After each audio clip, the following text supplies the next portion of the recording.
Hello my dear students, welcome in our today's lecture. Today we are going to learn about proteins. आज से बेटा हम start कर रहे हैं प्रोटीन्स. लास्ट पीरियड में बेटा कार्बोहाइड्रेट पूरा कंप्लीट हो चुका है. बहुत सारी चीजें पढ़े अपन ने उसमें.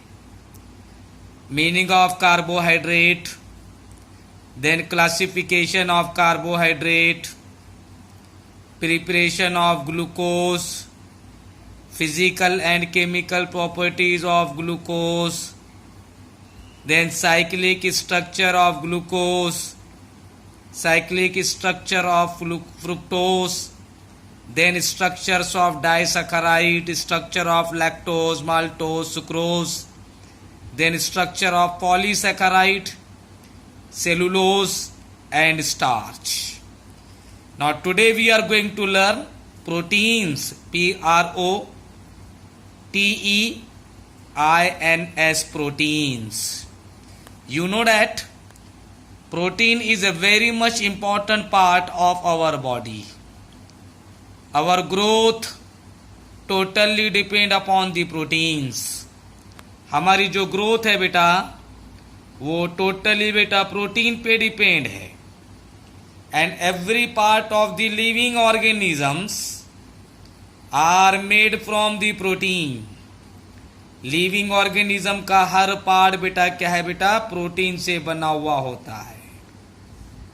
Now proteins are the polymers of alpha amino acid. Protein बेटा पॉलीमर्स है. Polymer means many basic unit combines together to form a long chain.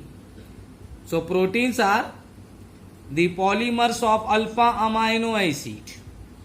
Alpha amino acid अभी बेटा सिर्फ नाम सुनो, इसके बाद बेटा अपने को पढ़ना ही है alpha amino acid. So proteins are the polymers of alpha amino acid and all the part of the living organism made from the proteins. Therefore proteins are most abundant biomolecules of living organism. तो बेटे हमारे body के हर part में बेटा protein है, इसलिए बेटा protein क्या है बेटा, मोस्ट अबंडेंट बायोमोलिक्यूल है. अबंडेंट मतलब ज्यादा मिकदार में पाया जाने वाला, लार्ज क्वांटिटी में पाया जाने वाला, उसको बोलते हैं बेटा abundant. So proteins are most abundant biomolecule of living organism.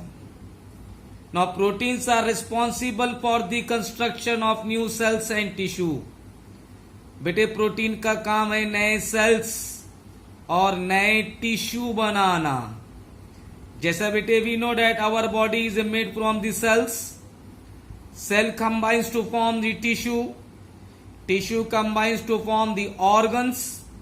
Organs link in specific manner to form the living organism.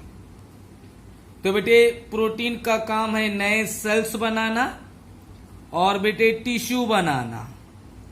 As well as protein is responsible for repairing of damage cells and tissue. जैसा बेटे accident हो गया, मार लग गया तो बेटा skin वगैरह कट जाती या बेटा स्किन फट जाती, तो वहां के सेल्स और टिश्यू डैमेज हो जाते. तो बेटा उन डैमेज सेल्स और टिश्यू को रिपेयर करने का काम बेटा प्रोटीन करता. तो एक इंपॉर्टेंट काम है बेटा नए सेल्स और टिश्यू कंस्ट्रक्ट करना, और दूसरा बेटे इंपॉर्टेंट काम है डैमेज सेल्स और टिश्यू को रिपेयर करना. This two are the important functions of the proteins. Right.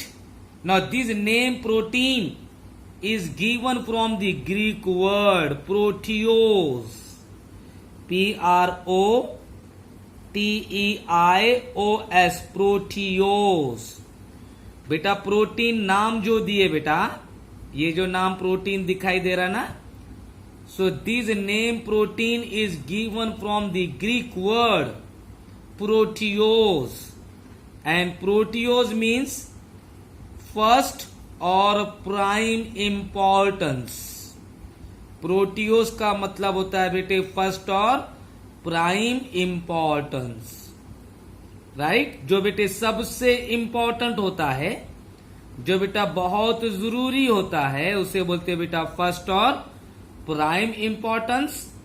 और इसी को ग्रीक वर्ड में, ग्रीक लैंग्वेज में वर्ड है प्रोटियोस, और बेटा प्रोटियोज से नाम दिए proteins. Now proteins are present in living cells, in skin, in hair, muscles, nervous cells, enzymes, antibodies and hormones. मतलब बेटे सिंपली ये बोलना है, every part of the living organism made from the protein. जैसा बेटे ब्लड में haemoglobin है, बेटा एक टाइप का प्रोटीन है, राइट। इंसुलिन जो बेटा पैनक्रियास सिक्रीट करता, बीटा सेल्स, वो भी बेटा प्रोटीन है। बेटा हमारे म्यूकस में म्यूसिन, वो भी बेटा एक टाइप का प्रोटीन है, राइट। थायरॉक्सिन जो बेटा थायराइड ग्लैंड सिक्रीट करते, वो भी बेटा एक टाइप का प्रोटीन्स है। So every part of the human body और living organism made from the protein. Now all the protein contains carbon, hydrogen, nitrogen, oxygen and sulphur along with another metals like cobalt, manganese, zinc, iron and copper। तो बेटे protein में जो बेटे important elements हैं, वो बेटा carbon, सबसे ज्यादा बेटे कार्बन होता है, हाँ माइंड में रखना 56%।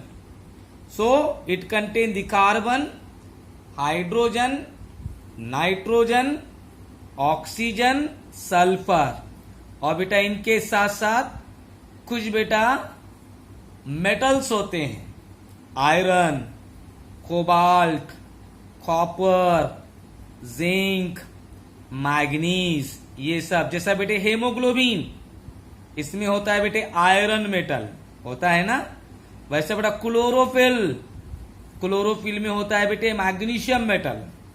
So these are the important elements of the proteins, right? Now proteins are mainly present in milk, peanuts, egg, fish, pulses, cheese and cereals. These are the important sources of proteins. ये बेटे protein के important sources है। जैसा बेटे दूध, milk, peanuts, फलियां जो होती है बेटा, एग, अंडा, फिश, मछली, पल्सेस, दाल, चीज, राइट, चीज बटर वगैरह जो है बेटा, सीरियल्स, अनाज, इन सब में बेटा क्या है बेटा प्रोटीन है। तो ये प्रोटीन के इंपॉर्टेंट सोर्सेस है। अब बेटे और एक चीज माइंड में रखना, proteins are firstly discovered by the scientist Berzelius। Berzelius तो बेटा प्रोटीन को बेटा डिस्कवर किया बर्जेलियस ने, या बेटा और एक साइंटिस्ट है Mudler, MUDLER, Mudler, right. So proteins are discovered by the scientist Berzelius और मुडलर। अब बेटे ये सब तो पढ़े, अब सबसे मेन क्वेश्चन माइंड में आ रहा, what do you mean by protein? Protein है क्या? Now proteins are naturally occurring nitrogenous polypeptide compound which on hydrolysis forms alpha amino acids. तो बेटा प्रोटीन नेचुरल है, कुदरती है, नाइट्रोजिनस है, मतलब उनमें नाइट्रोजन होता है, पॉलीपेप्टाइड यानी कि बेटा कई सारे C double bond ONH group होते हैं, बेटा ये C double bond O NH group को बोलते हैं peptide, C double bond O NH।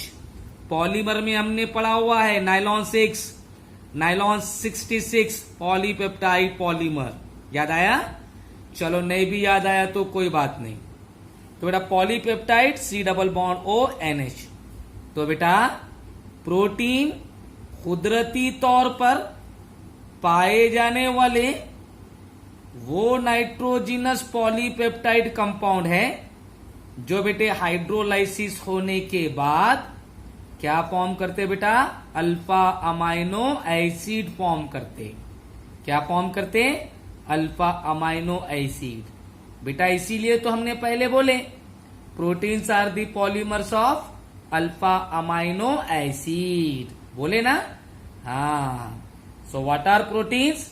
The naturally occurring nitrogenous polypeptide compound which on hydrolysis forms alpha amino acids are called as protein. So it is the introduction of protein. ये है बेटा protein का introduction. Now write heading classification of protein. Heading लिखो बेटा classification of protein, classification of protein लिखिए heading. अब बेटा हमको प्रोटीन का क्लासिफिकेशन स्टडी करना है। Now on the basis of structure और on the basis of shape proteins are broadly classified into two type. One is a fibrous protein, second one is globular protein. Fibrous FIBROUS fibrous protein, second one is globular GLOBULAR globular proteins. तो बेटे structure के basis पर से protein को बेटा कितने type में classify करें? दो टाइप में। कौन से बेटा? फाइब्रस, फाइब्रस बोले तो धागे के जैसा, रेशे के जैसा, और ग्लोब्यूलर बोले तो गोल, राउंडेड, स्फेरिकल। अब बेटा नामों में मीनिंग है ना, चलो अब इसके अपन मीनिंग देख लेंगे एग्जाम्पल के साथ। So the protein having the long, thin, filament like और thread like structure. The protein having long, thin, filament like और thread like structures are called as fibrous protein. तो बेटा वो प्रोटीन जो लॉन्ग लंबे होते हैं, थिन पतले होते हैं, फिलामेंट या बेटे थ्रेड धागे के जैसे होते हैं, रेशों के जैसे होते हैं, that proteins are called fibrous protein. And this fibrous protein are insoluble in water. बेटा ये फाइब्रस प्रोटीन बेटा इनसोल्यूबल होते हैं क्या में? वाटर में। तो बेटा किसे बोलेंगे फाइब्रस प्रोटीन? जो लॉन्ग होते हैं, थिन होते हैं, फिलामेंट लाइक या बेटा थ्रेड लाइक होते हैं, धागे के जैसे होते हैं, रेशे के जैसे होते हैं, उन्हें कहते हैं बेटा फाइब्रस प्रोटीन। और बेटे फाइब्रस प्रोटीन वाटर में इनसोल्यूबल है। जैसा देखो example keratin in our hair and nails. बेटे हमारे बालों में और नाखून में केराटिन, KERATIN। तो बेटे बाल में और नाखून में केराटिन नाम का प्रोटीन है। मायोसिन इन मसल्स, MYOSIN मायोसिन। बेटे हमारे मसल्स में मायोसिन है। देन कोलाजिन इन बोन्स। बेटे हमारे हड्डियों में कोलाजिन नाम का प्रोटीन है। देन फाइब्रोइन इन सिल्क, रेशम जो होता है बेटा सिल्क, सिल्क में बेटा प्रोटीन है फाइब्रोइन। तो बेटा हेयर और नेल में है केराटिन, मसल्स में है मायोसिन, बोन्स में है कोलाजिन और बेटा सिल्क में है फाइब्रोइन। ये सब बेटे कौन से प्रोटीन है? फाइब्रस प्रोटीन है। मतलब इनका शेप लॉन्ग होता है, थिन होता है, फिलामेंट लाइक या बेटा थ्रेड लाइक होता है, इसलिए बेटा इसे कहा जाता है फाइब्रस प्रोटीन। चलिए अब बेटे ग्लोब्यूलार क्या रहेगा फिर? गोल गोल अंडे के जैसा, right. So the protein having the rounded, Oval, spherical और एलिप्टिकल शेप। तो बेटा वो प्रोटीन जिनका शेप राउंडेड होता है, गोल, ओवल अंडे के जैसा, स्फेरिकल गोल राउंड, या बेटा इलेप्टिकल चपटा होता है, that proteins are called globular protein. तो बेटा उन प्रोटीन को बोलते हैं हम globular protein.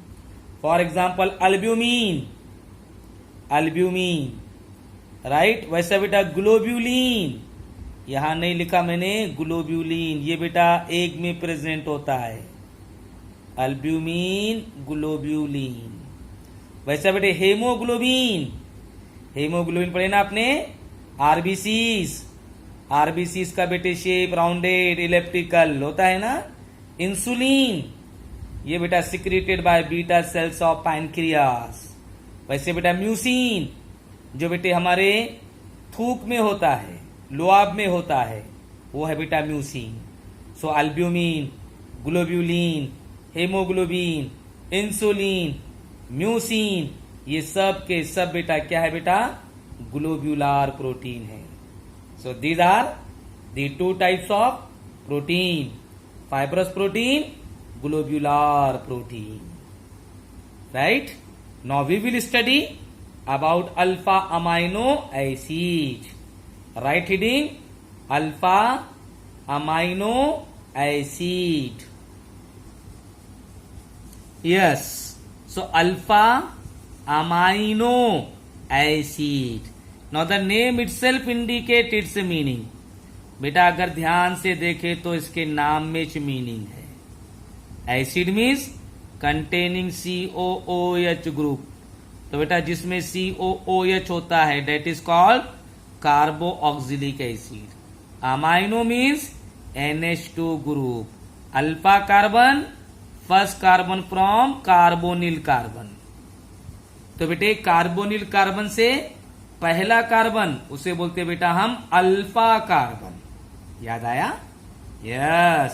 And when amino group present on alpha carbon, that carboxylic acids are called alpha amino acid. So the carboxylic acid containing amino group on its alpha carbon is called as alpha amino acid. इधर देखो बेटा RCH NH2 COOH, it is carboxylic acid. Why it is carboxylic acid? Because it contains the COOH, right? अब बेटा ये carbon कौन सा रहेगा? Carbonyl carbon, right. और ये कार्बोनिल कार्बन से फर्स्ट कार्बन है ना, so it is alpha carbon. तो बेटे अल्फा कार्बन पे क्या है? NH2 ग्रुप है। क्या है बेटा? NH2 group, right. So alpha carbon contain the amino group. So such carboxylic acids are called alpha amino acid. So the carboxylic acid containing amino group on its alpha carbon is called as alpha amino acid. Now these alpha amino acid contain the two functional group. One is carboxylic COOH and second one is amino NH2 group. Therefore it is bifunctional compound. तो बेटे alpha amino acid बायोफंक्शनल compound है क्योंकि उसमें दो functional group होते हैं. एक है बेटा कार्बो ऑक्सिलिक ग्रुप COOH और दूसरा है amino group NH2. Right. Now this alpha amino acids contain the two functional group. One is carboxylic group, second one is amino group. Now on hydrolysis, protein forms 30 alpha amino acid. Out of them, 20 alpha amino acids are more common. बेटे protein का hydrolysis होने पर 30 alpha amino acid form होते हैं. कितने alpha amino acid form होते हैं? 30. और उसमें से बेटे 20 अल्फा अमाइनो एसिड्स कॉमन है. कॉमन समझता ना? तो how many alpha amino acids are common? 20 alpha amino acid out of 30 are common. Now alpha amino acids are optically active compound due to presence of chiral carbon. अब बेटे ये carbon को देखो, ये दिखाई दिया. हाँ, चार साइड बेटा, चार ग्रुप है ना. एक साइड COOH, एक साइड NH2, एक साइड बेटा R, एक साइड है बेटा H. सो चार साइड चार डिफरेंट कार्बन है ना. Therefore this carbon is chiral carbon and we know that if compound contain the chiral carbon then that compound is optically active. So alpha amino acids are optically active compound due to presence of chiral carbon but except glycine. तो बेटे 30 alpha amino acid में से कितने बेटा? 30 alpha amino acid में से सिर्फ बेटा ग्लाइसिन ऐसा अल्फा अमाइनो एसिड है जो ऑप्टिकली इनएक्टिव है. बाकी बेटा सब के सब ऑप्टिकली एक्टिव है. अब जरा ध्यान दो रे बेटा, ये इसको अमाइनो एसिड को मैं ऐसा लिखूं, NH2 single bond CH R single bond C double bond OH. चलता बेटा ऐसा लिखे तो सेम ही है ना. चले when hydrogen atom of COOH group is shifted two amino group. जब बेटे अल्फा अमाइनो एसिड के COOH का हाइड्रोजन बेटा शिफ्ट होता है किधर? अमाइनो ग्रुप पे. तो बेटा क्या बनेगा? NH3 positive single bond CH R single bond C double bond O negative. तो बेटा इसमें का H पॉजिटिव इधर शिफ्ट हुआ ना. So such ion is called Zwitter ion. Zwitter. ZWITTER. So when hydrogen atom of COOH group of alpha amino acid shifted towards the amino group, then that ion is called Zwitter ion. Okay, today we will stop here. Tomorrow we will study classification of alpha amino acid. कल बेटा हम study करेंगे amino acid का classification. Okay